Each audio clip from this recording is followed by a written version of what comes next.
Alright boys, welcome back to another video. On today's episode I have plans and intentions to get the camshaft out, timing chain off.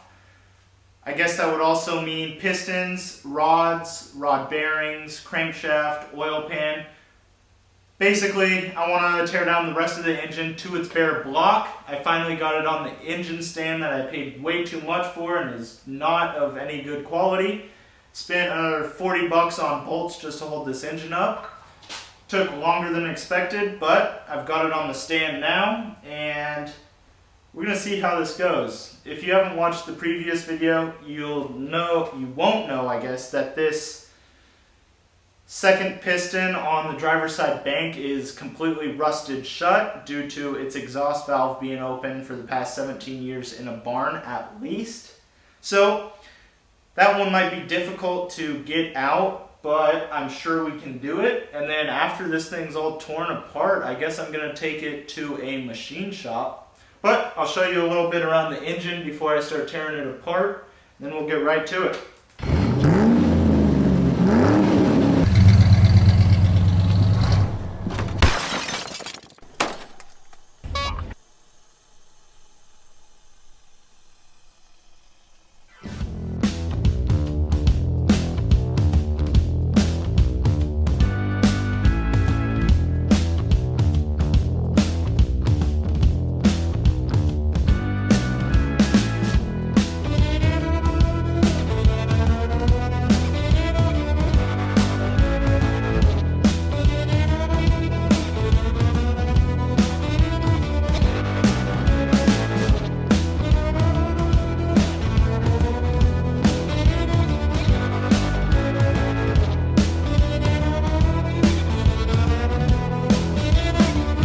Alright, so just like I was saying, the first, third, fourth on this side are pretty good and tip-top shape. There's not really a gap. Well, I guess there is a little bit of a ridge at top dead center, but this is my main concern, all the rust in this cylinder. Now, I did do some research. AMC 401 blocks, you don't really want to push it past 0.030 over because the walls start getting weak, but if I do put a sleeve in this cylinder, it will strengthen up that cylinder wall, so that could be good if this pitting is too much. Of course, I don't want to sleeve it if I don't have to. So our first option, if everything else from the machine shop turns out how it should, I'll probably have the option to sleeve just this cylinder to a stock bore size to match every single other one. And then, or I could just bore and sleeve every single cylinder 0.01 over, 0.02 over, 0.030 over. But I would have to see what my options for forged piston heads would be to fit that bore size, because there's not a whole lot of options out there for 401s. So I'll just have to check it out. But passenger side bank, this is probably the best one here, I think. But all these look great. So I'm happy with it. Not too mad about that. We should be able to work with that. But I'm going to flip this thing over, let all the juices drain out of it, take off that oil pan, and then we'll see the crank for the first time. Hey.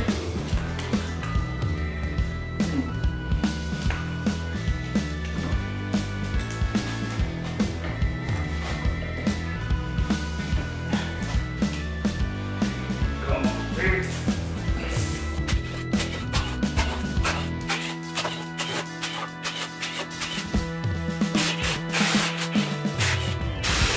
Okay, here we go. Okay, so taking a look at the oil pan, it looks like there's not too much buildup, just a normal amount of wear, no chunks, no metal, no nothing bad that we want to see.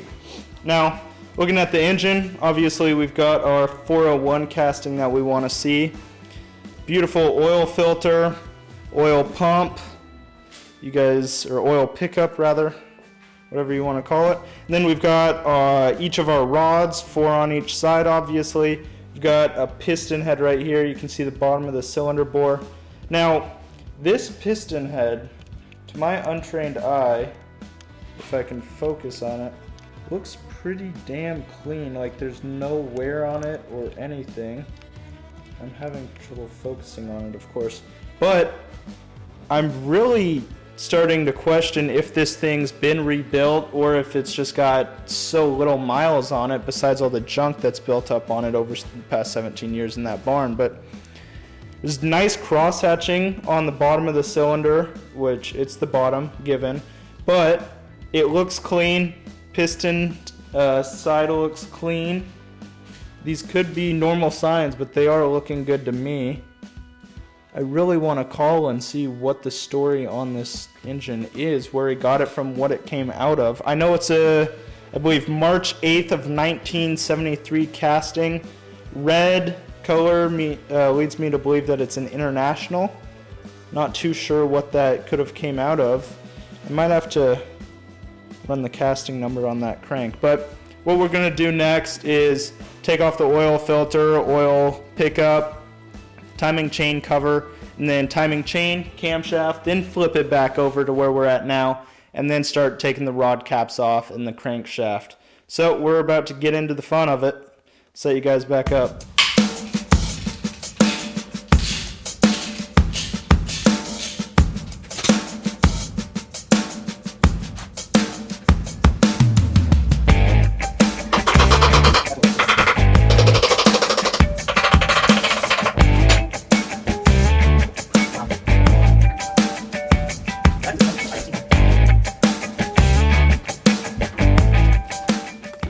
Now this is a timing chain if I've ever seen one. Look how wide she is. Dang, dude. It's like the top portion of my thumb, but that's good right there. You want that. That's really good. That makes sure that your timing's in place, and you really need something like that. But next, got to take the gears off, the chain off, of course, slide these bad boys out. Then I can put my hands on my first camshaft.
So here she is, our beautiful AMC 401 camshaft, excuse me. Now, on first inspection, the only casting number I see on it is, it looks like a 3198, and then second line is 81 dash, and then no other casting numbers. Now, I'm no cam expert, you guys know that. I just break shit with a hammer. So, this is, excuse me, this is oh wait, we've got a D1, looks like. This is beautiful to me. First time holding a camshaft, and I feel like Poseidon.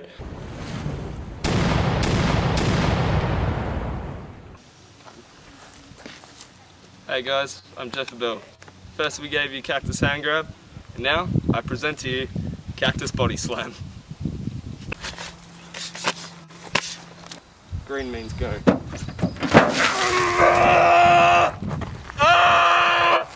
But you know, I don't know how to read cam lobes, and I should probably be wearing gloves, but these all look super clean. Let me turn on manual focus so we can quit making mistakes. Look how beautiful those look. All super clean. I'm going to have to take this down to Ernie at the machine shop and see what he has to say about it, because I'm really starting to believe that this thing has 0 miles on it, and it's just the C cylinder. But so we got our timing chain off, camshaft out. I'm going to take this piece of crap off. Put that over here.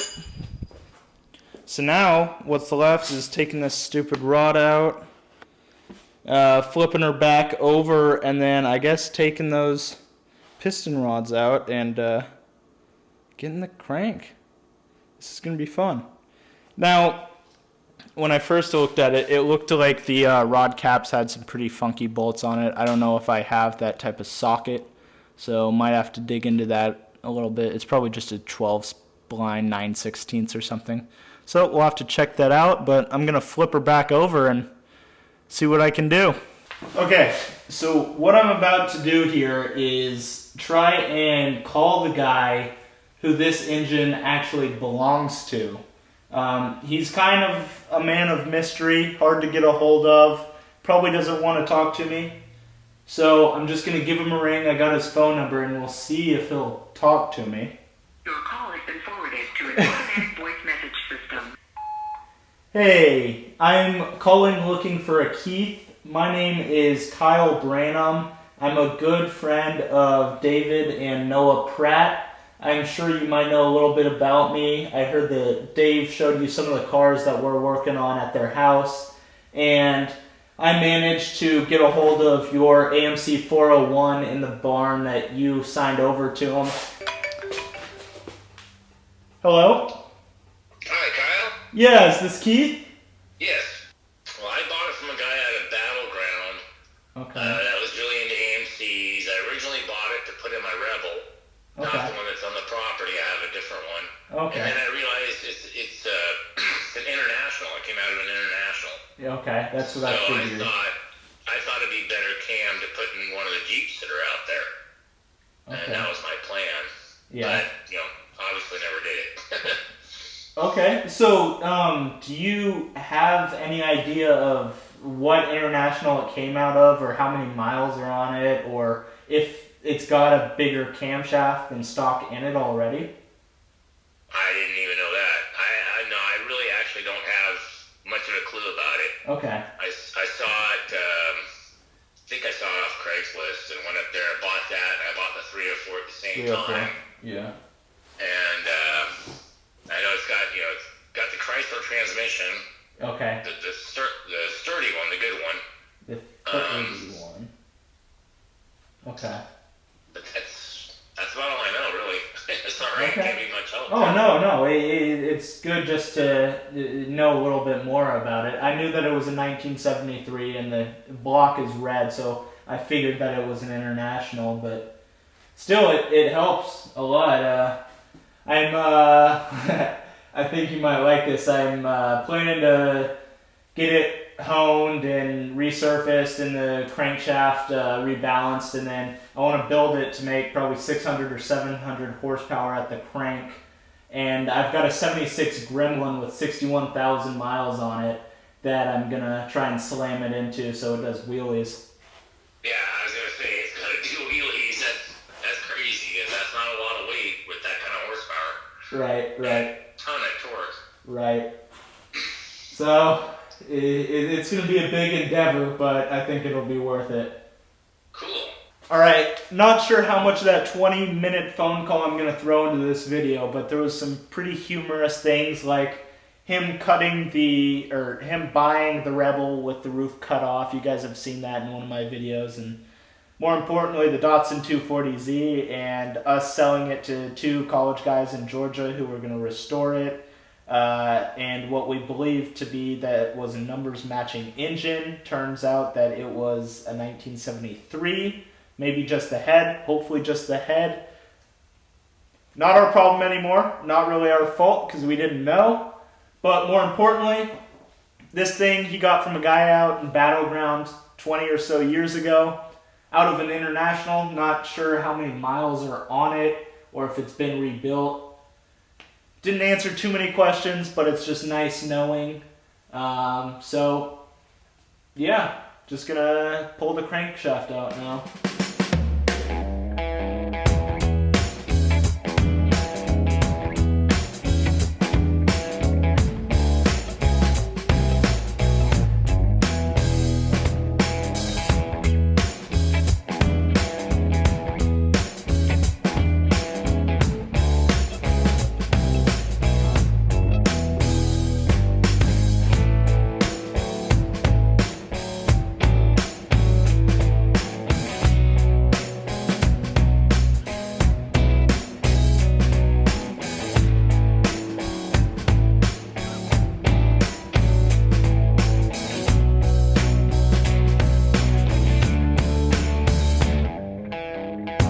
Okay, just showing some of you noobs out here what we just did and some tips and tricks also to maintain my sanity when I try and put this thing back together. First of all, it's good to keep every single thing to every single piston in its correct place. And I'll show you my example of that. So right here I've got the push rods and the rocker arms. I've stabbed them through this box, and right here it says belts, flex plate, so front of the engine, back of the engine, driver side, passenger side. Same thing for the lifters. Probably shouldn't have them in a cardboard box, but belts, flex plate, driver side, passenger side, know where they go. Same thing with the cylinder heads, but it doesn't really matter because it's one big ass brick. And just like here on the crankshaft, you want to keep the rod bearings with each rod with each piston head.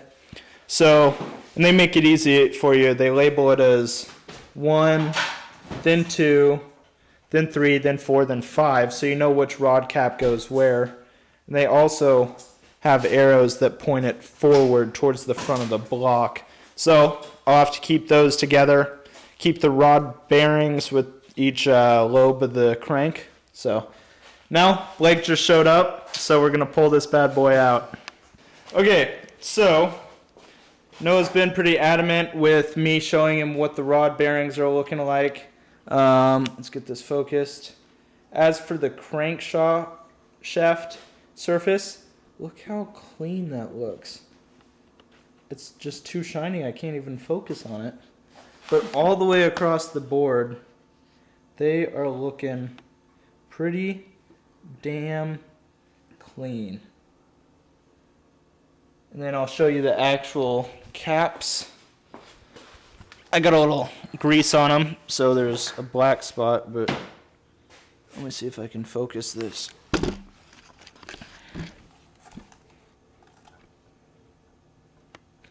Perfect. You know, there is shit. There is some markings, but that's like gotta be normal wear. But it's like that across every single one. Nothing out of the ordinary. Good, if anything. But again, I'm no professional. They smell like absolute garbage, but they're great. You get the point. So now, I think the next step is pulling the rod end caps off with the socket that I think I might have. And then we got to knock out every piston, and then the crankshaft will be home free. Guess what we can do is, since these are already facing me, we can start with this bank over here, and I have no idea how I'm going to reach that one. You're going to try it. Yeah, we might have to Turn it. Might have to turn it, but the thing is it is seized. So we can't turn it. Well, which one is seized? Which one of them? This one is seized, Okay. but because that's seized, we can't turn Okay, anything. but could we take it out and then turn it? Like, could we take this one and that one out, and then we can turn the whole thing? Because that Yes, but the thing is we got to take off this side of the upper side of the cap. Mhm. Once we take off the upper side of each cap, then we can pull the crankshaft out. Then we can knock them out. So we can't knock that one out until we take the crank out, and we can't take so the we crank can't out take until we can't. Fuck. You get what I'm putting down?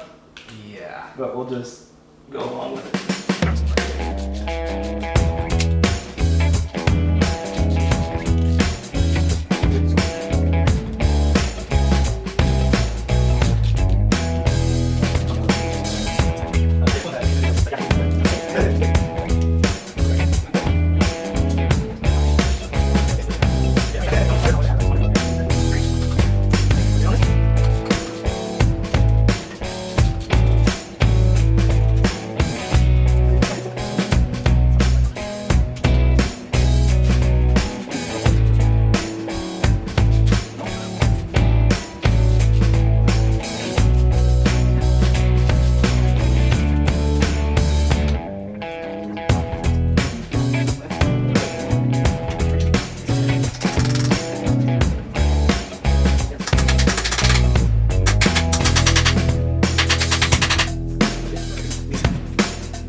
Okay, so that is.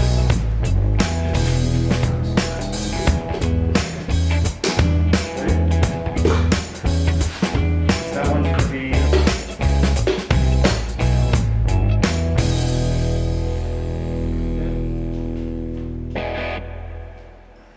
Okay, so you can see that we've got 4 of the pistons out. We can look at the bearings on these guys, and once again, impressive. Impressive. No deep pitting, and a look at the actual cylinder. It looks good. You can still see the manufacturing lines. As for the rings look solid. Probably normal wear on that. All the oil tarring on the bottom, that should be fine. As for cylinder wall, let's see if we can see anything.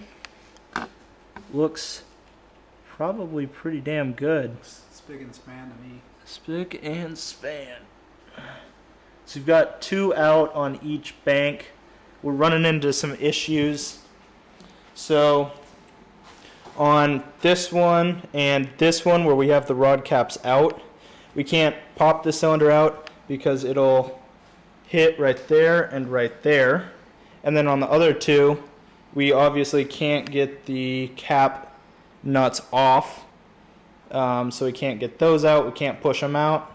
So now I guess we got to hope that there's enough movage in it to rotate the crank. Except I don't know if that'll even do anything. We're kind of in a standstill. We got to think about it for a second, figure this out.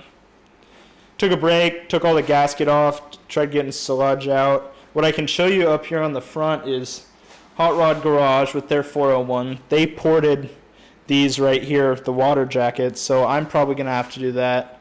And as for the top, the oil cooler line runs right over here, and I believe it drops into the passenger side to help oil at high RPM. So I'll have to do that eventually. But if I can get this crank out, I think I might try and drop it off at the machine shop tomorrow. So we're going to keep working. Okay, it was as easy as 5 seconds. We just rotated the crank by hand, got some extra clearance around everyone. Now we can take that bolt out, take that bolt out. Might wait to shoot this one out because that's the rusty one. We can shoot this one out. Blake's a smart man. He figured it out, so we're going to get back to it.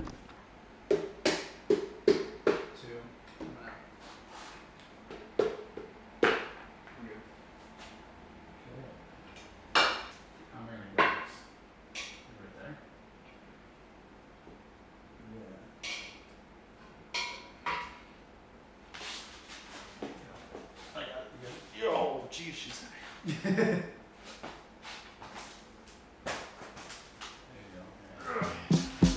filming.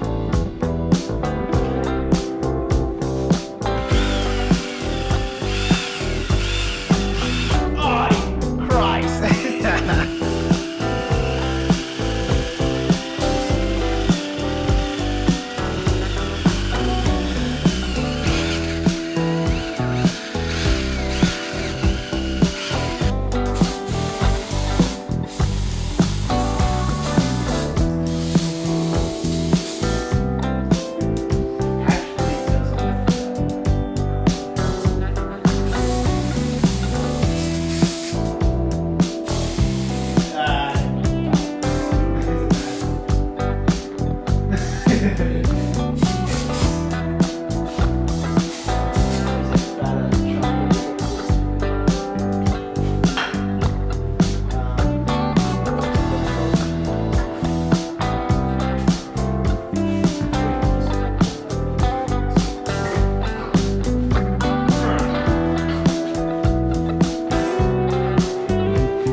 Call that good for now. Spray her down a little bit. Don't have any in here.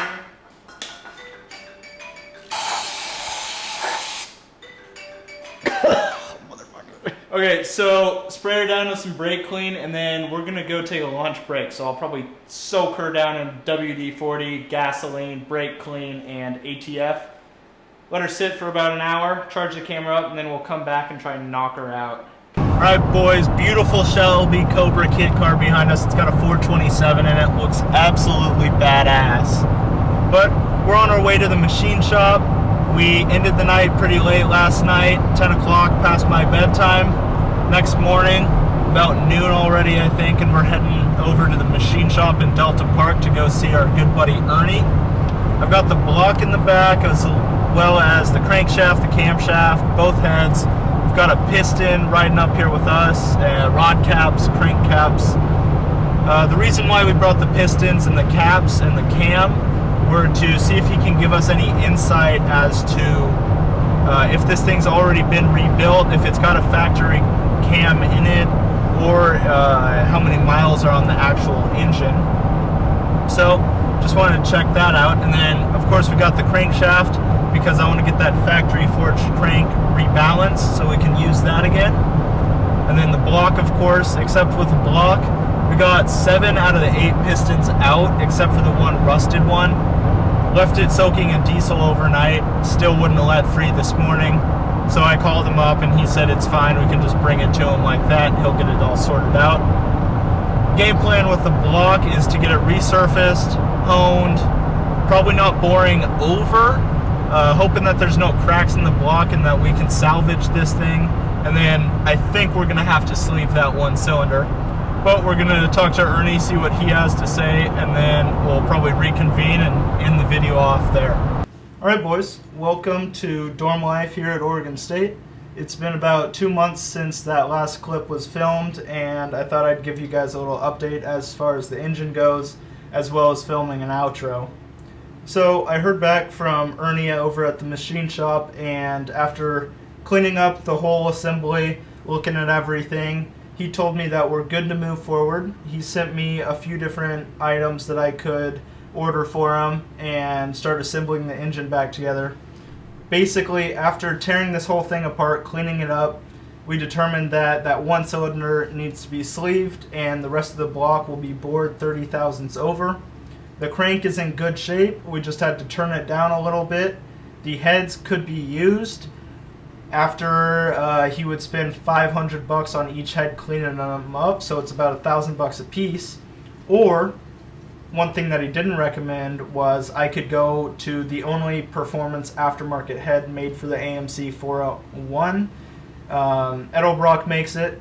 They're $1,000 a pop, or $1,100 a pop. So I thought, let's treat this Grimmy right and give her a little performance modifications.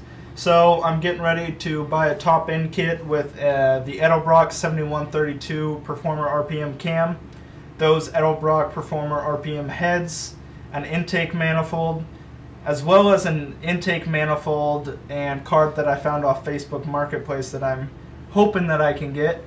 No guarantees on that. And then of course timing chain comes with that, lifters come with that. Still need push rods.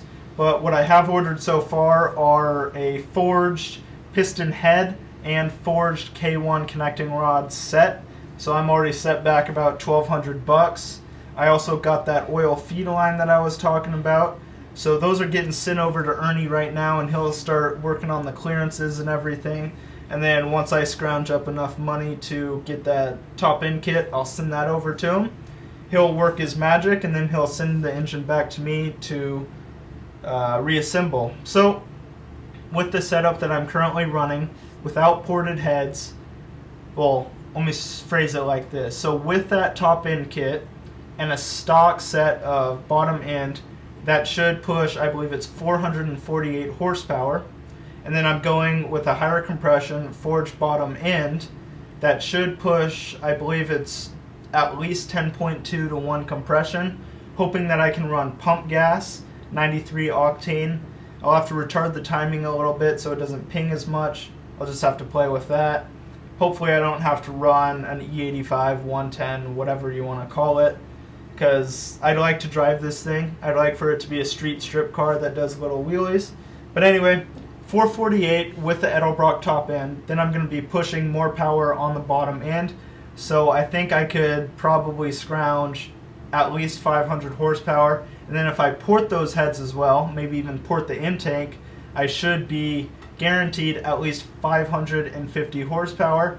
And then maybe through the exhaust, the carburetor, the intake, and the rockers, maybe even 600 horsepower. Those are all loose numbers, so don't quote me on that. You can give your guesses in the comments.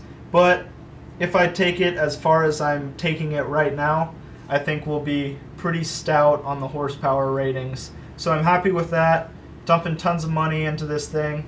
I've scheduled something with the DMV next month for the Highboy so I can get that thing sold.